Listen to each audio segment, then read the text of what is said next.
Welcome back, everybody, and today we're going to be looking at a few more concepts within the realm of psychology. Today we're going to be looking at locus of control. We're going to look at authoritarianism, values, and attitudes. So let's go ahead and get started with the first concept, and that's locus of control. Now, as you can see, locus of control defines whether a person places the primary responsibility for what happens to him or her within himself, herself, or on outside forces. In other words, locus of control is really the difference between a person who accepts responsibilities for their actions and those who attribute it to other forces outside their control. And in the next slide, we'll take a look at which one is which. A high internal locus of control, who we call internals, believe that actions determine what happens to them. High external locus of control, externals, believe that outside forces determine what happens to them. So let's take a look at a couple of examples. Let's say, for instance, you have a person working for you, and let's say her name is Mary. Mary's been showing up to work late for the past couple of days. And when you question Mary about it, she'll say, well, the first day I had problems with my alarm clock. It didn't go off. And then the second day she said, well, the traffic was backed up and I just got in late. So that person, instead of saying, hey, it's my fault, it's blamed on the clock and the traffic. Now and that's a person who has external locus of control. Now a person who has an internal locus of control, internals, instead of depending upon the clock going off, they may buy another backup to make sure that no matter what, one of them's going to work and they'll be at work on time. If traffic is backed up, they're probably going to leave 15 or 20 minutes early just to be able to avoid any traffic jams, and if there are, they've given themselves leeway. These are individuals who won't blame their shortcomings or problems on the environment. I had a good friend of mine who used to work for me, and everything was everybody else's problem. Everything that he did wrong or whatever, he attributed to something. Nothing was ever his fault. Even when he got divorced, it was his wife. It was all her. He did nothing to warrant the divorce and so forth. And you meet people like that. So locus of control is dealing with people who either assume responsibility for their actions or they attribute their actions on the environment. Now, Exhibit 4.1 is thrown in here to maximize leadership effectiveness. Really, it's just straightforward tips for extroverts. Don't bask in the glow of your own personality. In other words, don't over-embellish yourself. Get over yourself, really. And don't think that you are all of that, I guess, is what they say today. Try to underwhelm your natural motivation or tendency. This can cause you to miss important facts and ideas. So, just downplay who you are. Talk, listen, develop the art, really, of just having empathy and showing concern and just listening to people. And don't be Mr. or Mrs. Personality. There was a person who I knew. She was bubbly all the time, and it became aggravating after a while. I mean, everywhere we went, she was outgoing, and I worked with this person. It wasn't a personal relationship, it was a professional one. But this person was just, if you're an introvert and you don't function at 8 o'clock in the morning well, she is the last person you would want to see. But you can put people off by being very outgoing or aggressive in your behaviors. Tips for introverts: mix with people, speak up, get out there. It's just like public speaking. You're not going to be good at it until you keep doing it over and over again. Be friendly and outgoing. Have a game plan. When you are going to events and so forth, anticipate what's going to happen and the questions and the conversations that may take place, and then smile.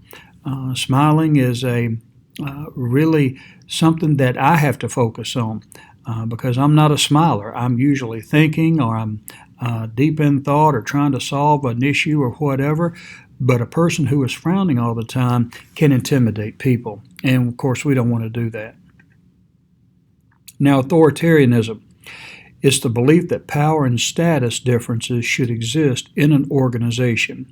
Now, the next slide goes into a little more detail about this.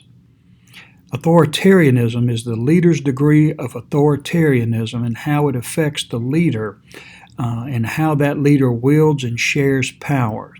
Now, a person high in authoritarianism believes in the traditional and rational approach to management.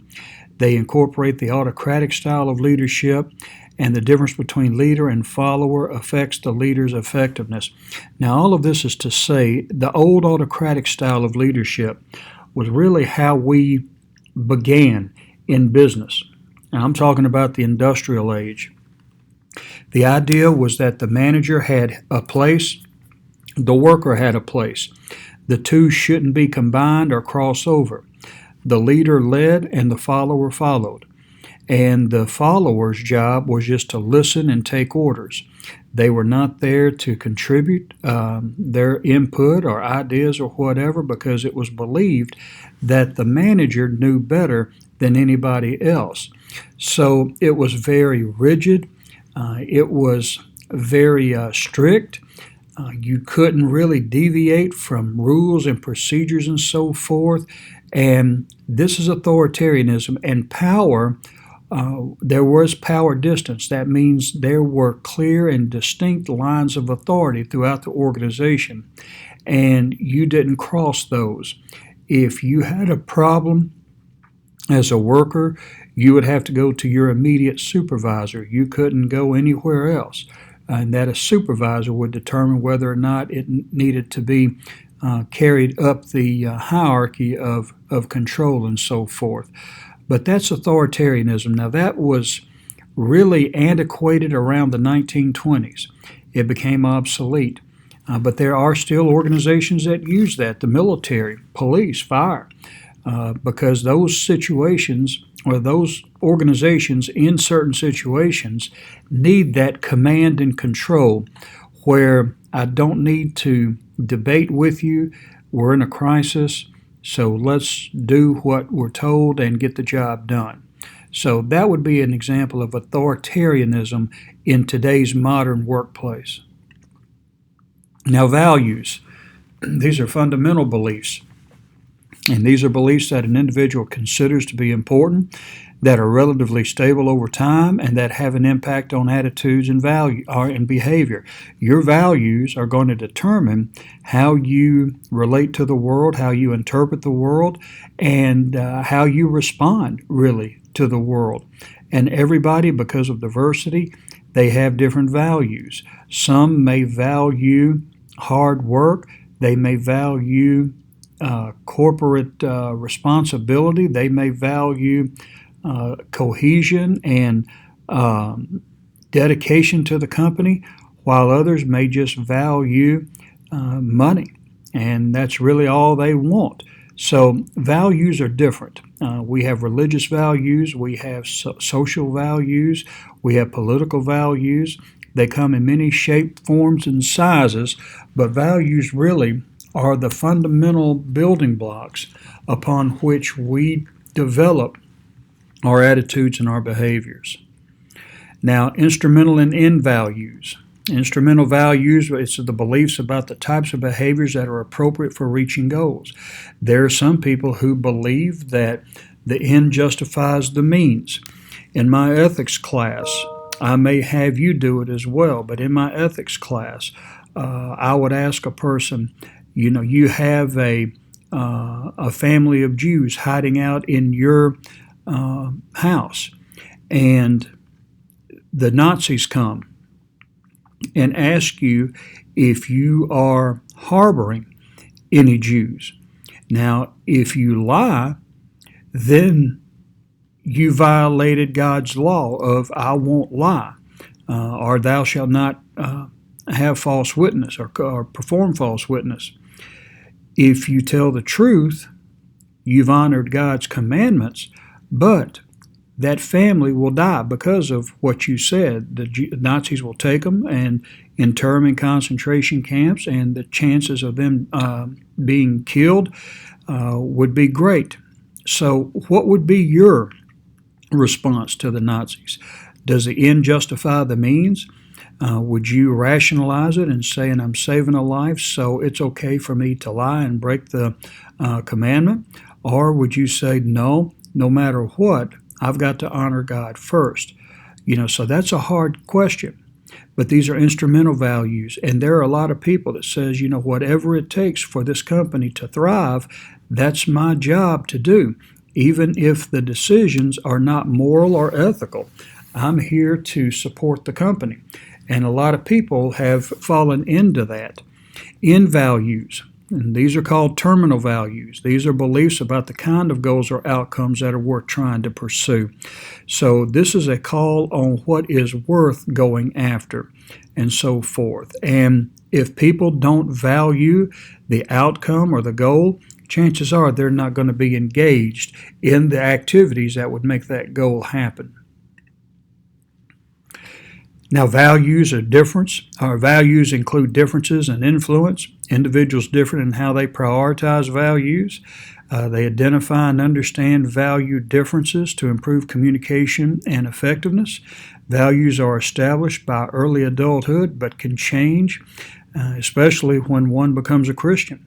And they see that the world that they left behind is not what they thought it would be, and that salvation and being a Christian opens up a whole new realm for them. So they value those things. Now, for leaders, values influence how they relate to others. Some leaders don't value people. They're just tools to make a goal or ends meet. So they may not value people, and some leaders value people more than the job. So both of those can get you in trouble if you're not putting them in the proper parameters. You perceive opportunities, situations, problems, and your values help make decisions and so forth.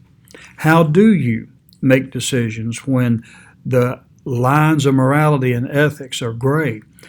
Do you try to err on the side of caution, or will you make decisions that will benefit the company? And usually the first decision that you make in that realm will make it easier, or it will open the door for other decisions that you'll be making later on down the line. So you have to be careful with that. These are the differences in leaders and non-leaders value rankings, and I'll let you guys take a look at that. There are differences with each, and they kind of give you a grid here on terminal values and instrumental values by the leaders and by non-leaders. So I'll let you guys take a look at that, and then we'll move on. Attitude. An evaluation, positive or negative, about people, events, or things. Now, if you remember, we talked about personality. Personality is enduring. Personality doesn't change. You are who you are. And as we said earlier, you may take on different personas during the day. You may assume different roles and different titles and so forth that make you assume different types of personalities. But when no one is around you and you don't have to be anybody but yourself, you're going to go back to who you really are, and that's your personality. Now, an attitude can change. I've had a lot of attitudes in the past that I had that are no longer the same today, from the people that I've met to the food that I eat, to the car that I drive and so forth. Your attitudes change over time, and they can change as you experience new events, as you get to know and become better educated in certain things. then your values or your attitudes can change. I grew up in the South, and in the South, we had the stereotypical racism, and I grew up among that. And my attitude about people other than my color, it didn't have to be black, it could be Mexican or Asian or whatever. I grew up with attitudes, certain attitudes about these individuals.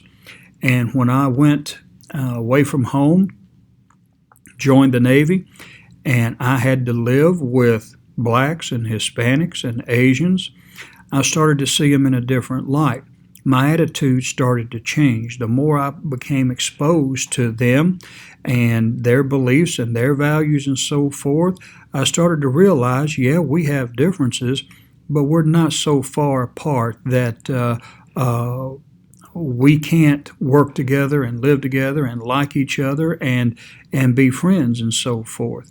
Now, that was unheard of in the areas where I grew up, but as I became exposed to new ideas and new realities, those old attitudes changed, and I'm glad they did. And that's what God will do when it comes to your life, and that's when it comes to your ministry or your business.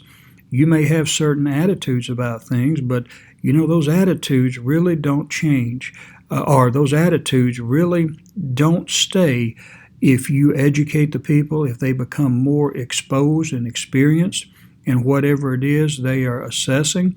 And it's good to see how people can change their hearts and their minds and their behaviors once they have seen the reality of the things that they'll be experiencing.